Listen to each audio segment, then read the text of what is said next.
السلام علیکم دوستو، اسلامی ادوار چینل پہ آپ سب کو خوش آمدید کہتا ہوں۔ آج میں آپ کے لیے شمشیر بے نیام پارٹ 2 کی چوتھی ایپیسوڈ لے کے آیا ہوں۔ تو چلیے آئیے آج کی ایپیسوڈ شروع کرتے ہیں۔ ہیرا پر مسلمانوں کے قبضے کی تکمیل ہو گئی۔ معاہدے کے بعد تمام قلعہ داروں، سرداروں اور عمرا نے خالد رضی اللہ عنہ کی اطاعت قبول کر لی۔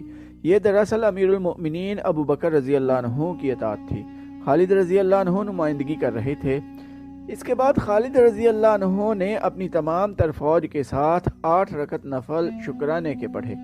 فارغ ہونے کے بعد خالد رضی اللہ عنہ نے اپنی فوج سے مختصر سا خطاب کیا۔ موتا کی لڑائی میں میرے ہاتھ میں 9 تلواریں ٹوٹی تھیں، لیکن آتش پرستوں نے جس جواں مردی سے مقابلہ کیا ہے اسے میں ہمیشہ یاد رکھوں گا۔ انہوں نے الیس میں ہم سے جو لڑائی لڑی ہے، ایسی لڑائی میں نے پہلے نہیں دیکھی۔ اسلام کے پاسبانوں، فتح و شکست اللہ کے اختیار میں ہے۔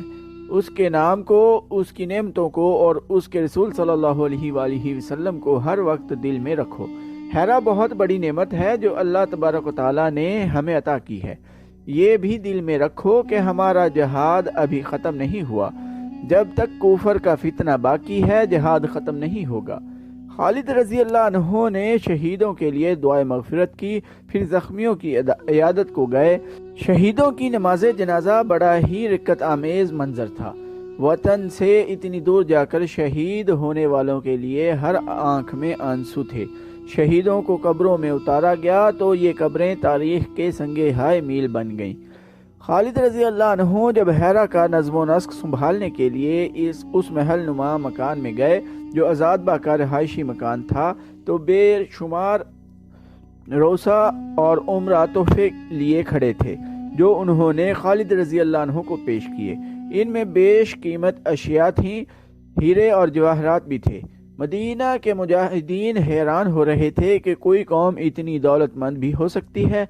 خالد رضی اللہ عنہ نے یہ تحفے قبول تو کر لیے، لیکن بوریا نشینوں کی قوم کے اس سالار اعلیٰ نے اپنے لیے ایک بھی تحفہ نہ رکھا۔ تمام تحفے مال غنیمت کے ساتھ امیر المؤمنین کی خدمت میں پیش کرنے کے لیے مدینہ بھیج دیے۔ مال غنیمت زیادہ نہیں تھا کیونکہ ہیرا والوں نے جزیہ تسلیم کر لیا اور اطاعت بھی قبول کر لی تھی۔ ایک دلچسپ اور عجیب واقعہ ہو گیا۔ کچھ برس پہلے کی بات ہے۔ رسول کریم صلی اللہ علیہ وآلہ وسلم صحابہ کرام میں بیٹھے تھے اور ادھر ادھر کی باتیں ہو رہی تھیں۔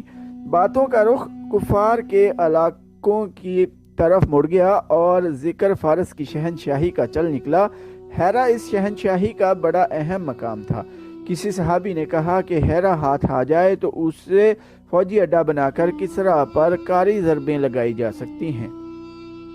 2 مورخوں بلازری اور طبری نے لکھا ہے کہ رسول کریم صلی اللہ علیہ وآلہ وسلم نے فرمایا کہ تھوڑے ہی عرصہ بعد ہیرا ہمارے قبضے میں ہوگا۔ یہ دونوں مورخ لکھتے ہیں کہ اس محفل میں ہیرا کی اہمیت اور اس علاقے کی خوبصورتی کی باتیں ہونے لگیں۔ عبد المسیح مشہور آدمی تھا۔ اس کی ایک بیٹی تھی جس کا نام کرامہ تھا۔ اس کے حسن کے چرچے تاجروں وغیرہ کی زبانی دور دور تک پہنچے ہوئے تھے۔ اس کے اپنے ملک میں اس کا حسن و جمال ضرب المثل بن گیا تھا۔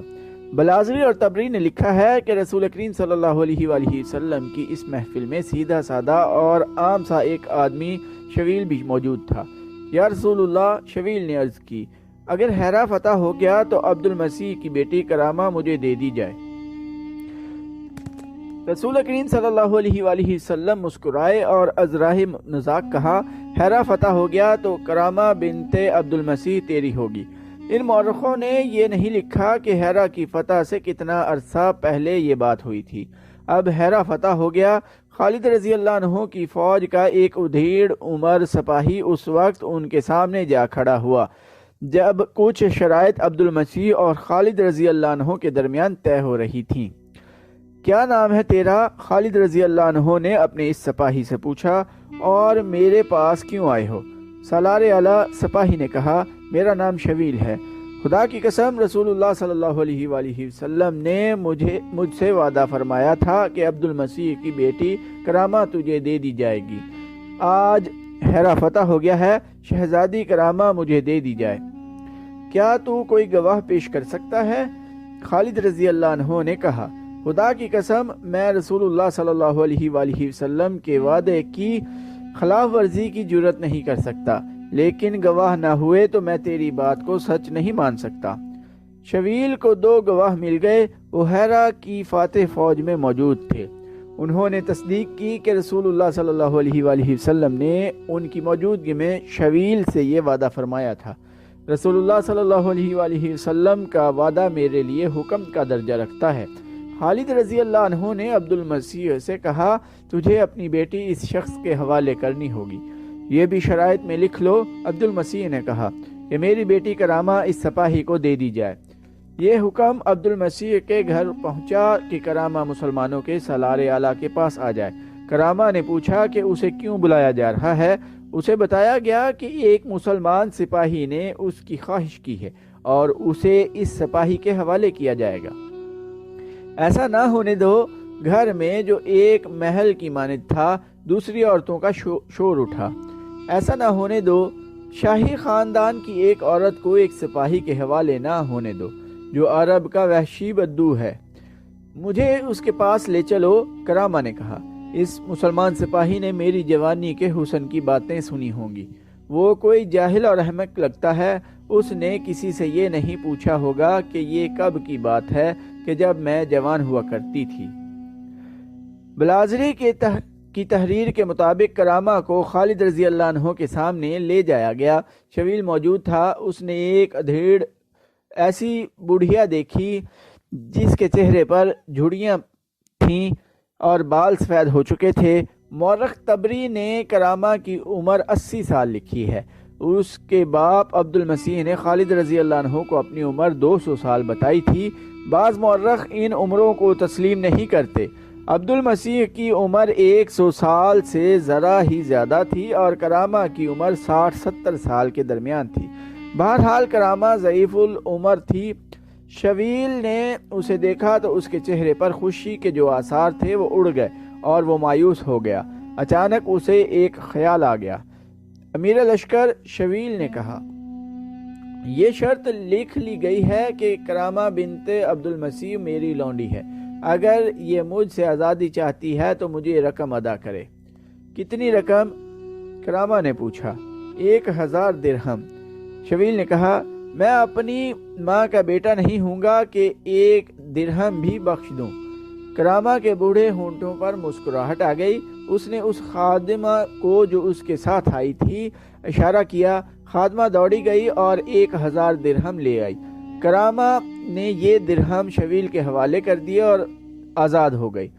شویل کا یہ عالم تھا کہ 1000 درہم دیکھ کر حیران ہو رہا تھا، جیسے اس کے ہوش گم ہو گئے ہوں۔ اس نے اپنے ساتھیوں کو جا کر فاتحانہ لہجے میں بتایا کہ اس کے ساتھ دھوکہ ہوا تھا، کہ اس نے ایک ضعیف العمر عورت کو جوان سمجھ لیا تھا، لیکن اس نے اس سے 1000 درہم کما لیے۔ صرف 1000 درہم؟ اس کے ساتھی نے اسے کہا، تو ساری عمر احمق ہی رہا۔ کرامہ شاہی خاندان کی عورت ہے، اس سے تو کئی ہزار درہم لے سکتا تھا۔ اچھا، شویل نے مایوس ہو کر کہا، میں تو سمجھتا تھا کہ 1000 درہم سے زیادہ رقم ہوتی ہی نہیں۔ اس کے ساتھیوں کے ایک زوردار قہقہے نے اسے اور زیادہ مایوس کر دیا۔ خالد رضی اللہ عنہ نے مال غنیمت کے ساتھ تمام تحفے مدینہ بھیج دیے تھے۔ مدینہ سے خالد رضی اللہ عنہ کے لیے امیر المؤمنین نے پیغام بھیجا کہ یہ تحفے اگر مال غنیمت میں شامل ہیں یا جزیے میں تو قابل قبول ہو سکتے ہیں، اگر نہیں تو جنہوں نے یہ تحفے دیے ہیں ان سے ان کی قیمت معلوم کر کے جزیے میں شامل کر لو۔ اگر تم جزیہ وصول کر چکے ہو تو تحفوں کی رقم ان لوگوں کو واپس کر دو۔ خالد رضی اللہ عنہ نے ان سب کو بلا کر انہیں تحفوں کی قیمت ادا کر دی۔ ہیرا کی فتح کے بعد چند دنوں میں خالد رضی اللہ عنہ نے وہاں کا نظم و نسق رواں کر دیا اور ہیرا کے عمرہ کو ہی انتظامیہ کا ذمہ دار بنا دیا۔ میرے بھائیوں، خالد رضی اللہ عنہ نے اپنے سالاروں سے کہا، میرے پاس وقت نہیں کہ میں یہاں بیٹھا رہوں، لیکن نظم و نسق کی بحالی بہت ضروری ہے۔ اس سے زیادہ ضروری یہ ہے کہ نظم و نسق کو اس بنیاد پر رواں کیا جائے کہ اس سے لوگوں کو فائدہ پہنچے، وہ سکون اور اطمینان محسوس کریں کہ ان کے جان و مال اور ان کی عزت و آبرو کو تحفظ حاصل ہے۔ خدا کی قسم میں ان لوگوں پر، ان عیسائیوں اور ان آتش پرستوں پر ثابت کر دوں گا کہ اسلام وہ مذہب ہے جو ظلم کو بہت بڑا گناہ سمجھتا ہے۔ رعایا کو اپنی اولاد سمجھو، کیا تم نے دیکھا نہیں کہ میں نے نظم و نسق انہی لوگوں کے سپرد کر دیا ہے؟ رب کعبہ کی قسم میں ان پر اپنا حکم نہیں ٹھونسوں گا۔ اپنا حکم نہ ٹھونسنے کے نتائج چند دنوں میں سامنے آ گئے۔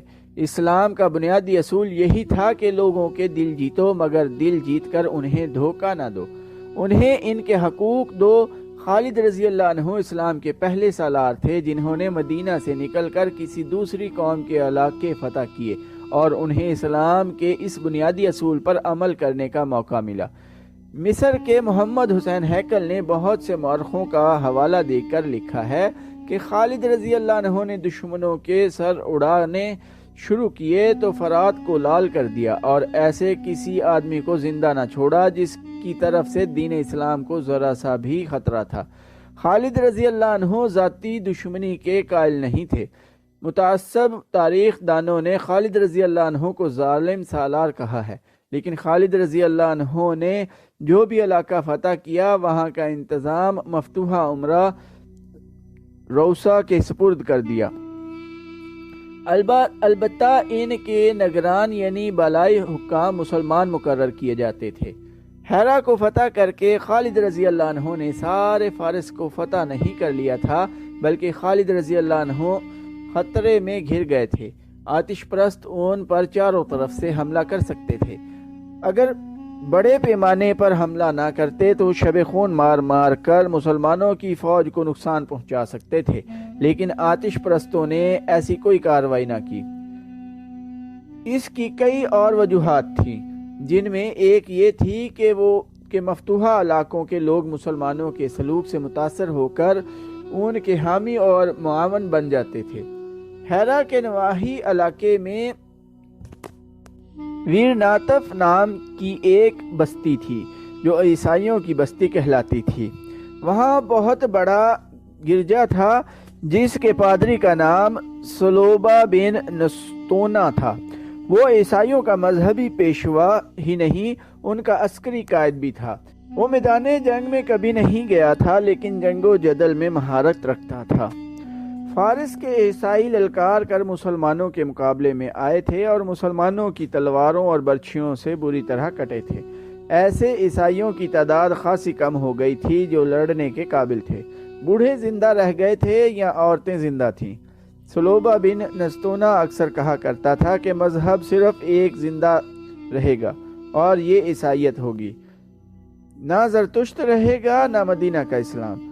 اس نے اپنے وعظ میں کئی بار کہا تھا سب مٹ جائیں گے اور زمین پر یسوع مسیح کی حکومت ہوگی۔ ہیرا فتح ہونے تک لڑنے والے ہزارہ عیسائی مٹ گئے تھے، باقی مسلمانوں کے ڈر سے بھاگ کر ادھر ادھر جا چھپے تھے۔ ان کے سرکردہ افراد نے پادری سلوبا بن نستونا کے ساتھ رابطہ رکھا ہوا تھا۔ سلوبا نے کوشش کی تھی کہ عیسائیوں کو یکجا اور متحد کر کے مسلمانوں پر شب خون مارنے کے لیے تیار کرے، لیکن عیسائیوں پر مسلمانوں کی ایسی دہشت بیٹھ گئی تھی کہ وہ شب خون اور چھاپہ مار جنگ کے لیے تیار نہ تھے۔ تو دوستو آج کی ایپیسوڈ ادھر ہی ختم کرتے ہیں۔ چینل کو سبسکرائب کرنا نہ بھولیے گا، لائک، کمنٹ اور شیئر بھی ضرور کیجیے گا۔ ٹائم دینے کے لیے شکریہ۔ اللہ حافظ۔